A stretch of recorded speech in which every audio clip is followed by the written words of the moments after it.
சமுதாய ரீதியாக சண்டைகள் வருவதற்கு காரணமாக இருப்பது, போதை கலாச்சாரங்கள் வருவதை தடுக்காமல் இருப்பது, இப்படி பல்வேறு சீரழிவுகளை தமிழ்நாடு இன்றைக்கு கண்டிருப்பதற்கு காரணம் திமுக அரசுடைய நிலையற்ற தன்மையும் தைரியமற்ற போக்கும் அனுசரித்து செல்லாதனுடைய விளைவுதான்.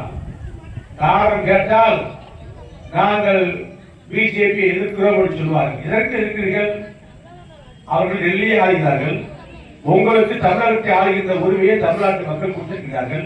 தமிழ்நாட்டுக்கு பெறக்கூடிய நன்மைகளை நீங்கள் வாங்கி கொடுக்கின்ற இடத்தில் இருக்கிறீர்கள். அதை சரிவர செய்யாமல் கொடுக்கின்ற பணத்தையும் முறையாக செலவழிக்காமல் மத்திய அரசு கொடுக்கின்ற பணங்கள், கோடிக்கணக்கான பணங்கள் முறையாக செலவழிக்கப்படவில்லை என்று ஆடிட் ரிப்போர்ட் கூறுகிறது.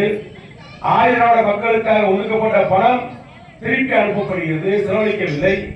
இவையெல்லாம் செய்துவிட்டு பழியை மத்திய அரசின் மீது போட்டு திமுக அரசு, ஸ்டாலின் அரசு தப்பிக்க பார்க்கிறது. இவைகளை தடுக்க வேண்டும், இவைகளை ஒடுக்க வேண்டும் என்று சொன்னால் திமுகவை வீட்டுக்கு அனுப்ப வேண்டும். ஆகவே தமிழ்நாட்டு மக்கள், ஆலமரத்துப்பட்டி பகுதி மக்கள், நீங்கள் அத்தனை பேரும் ஒட்டுமொத்தமாக இரட்டலைக்கு வாக்களிங்கள், அண்ணா திமுகவுக்கு வாக்களிங்கள், எடப்பாடியாரை முதலமைச்சராக்குங்கள்.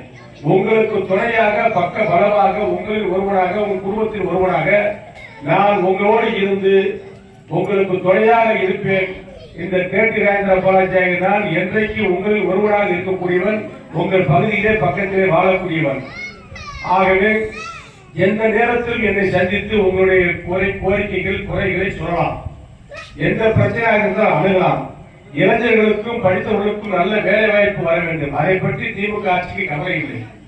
வேலை வாய்ப்புகளை பல லட்சம் பேருக்கு வேலை வாய்ப்பு கொடுப்போம் என்று சொல்லி ஆட்சி வந்த திமுக இன்றைக்கு 10,000 பேருக்கு கூட வேலை வாய்ப்பு வழங்கவில்லை. நெசவாளர்கள் கஷ்டப்படுகிறார்கள், விவசாயிகள் துன்பப்படுகிறார்கள். அரிசி விலை குளிர்ச்சி, மரண விலை குளிர்ச்சி, ரேஷன் விலையில அரிசியும் கிடையாது, பருப்பும் கிடையாது, மரணையும் கிடையாது. இந்த நிலைக்கெல்லாம் காரணம் யார் என்று சொன்னால் திமுக ஆட்சியாளருடைய அவருடைய சித்து விளையாட்டு தான் காரணம். ஆட்சியில் இருக்கக்கூடிய திமுக சரிவர நிர்வாக திறமை இல்லாத காரணத்தினால் ரேஷன் அரிசி கிடைக்காமல் இன்றைக்கு மக்கள் கஷ்டப்படும் நிலைமை இருக்கிறது. ஆகவே எல்லா விதத்திலும் திமுக அரசு தோல்வி இழந்து விட்டது. அது மூழ்கின்ற கப்பலாக இருக்கிற காரணத்தினால் மக்கள் விழித்துக் கொள்ள வேண்டும். நாம் தப்பி அடுத்து நல்ல கப்பல் எது? அது அண்ணா திமுக என்ற கப்பல் வருகிறது. அதில் ஏறுங்கள். நீங்கள் செல்லக்கூடிய இடங்களுக்கு பத்திரமாக உங்களை பாதுகாப்பாக உங்கள் பயணத்தை வெற்றிடை செய்கின்ற பணியை நாங்கள் செய்வோம். அதை நம்முடைய அருமை அண்ணன் கழகத்துடைய அண்ணா திமுக பொதுச்செயலர் எடப்பாடியார் செய்வார்.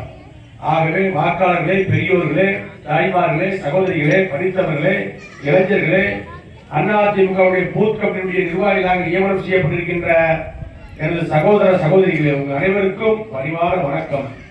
ஒரு தடவை ஆகவே நாட்டில் வேலை வாய்ப்பு கிடைக்க வேண்டும். படித்தவர்களுக்கு வேலை வாய்ப்பு, உழைப்பவர்களுக்கு உழைப்புக்கு தகுந்த ஊதியம், விவசாயிகளுக்கு விவசாயத்துக்கு தகுந்த விளைவுகளுக்கு தகுந்த ஊதியம், இவையெல்லாம் கிடைக்கும் என்று சொன்னால் ஒரு விவசாயி நாடாள வேண்டும். மக்களின் குறைகளை தெரிந்தவர் நாட்டின் முதலமைச்சராக இருக்க வேண்டும், நாட்டின் மன்னராக இருக்க வேண்டும். அது யார் என்று சொன்னால் ஒரு விவசாயி, ஏழை விவசாயியாக பிறந்து முதலமைச்சராக வரை உயர்ந்து இன்றைக்கு சட்டமன்ற எதிர்க்கட்சி தலைவராக இருக்கின்ற அண்ணா திமுக பொதுச் செயலர் அறிஞர் எடப்பாடி ஒருவரால் தான் முடியும்.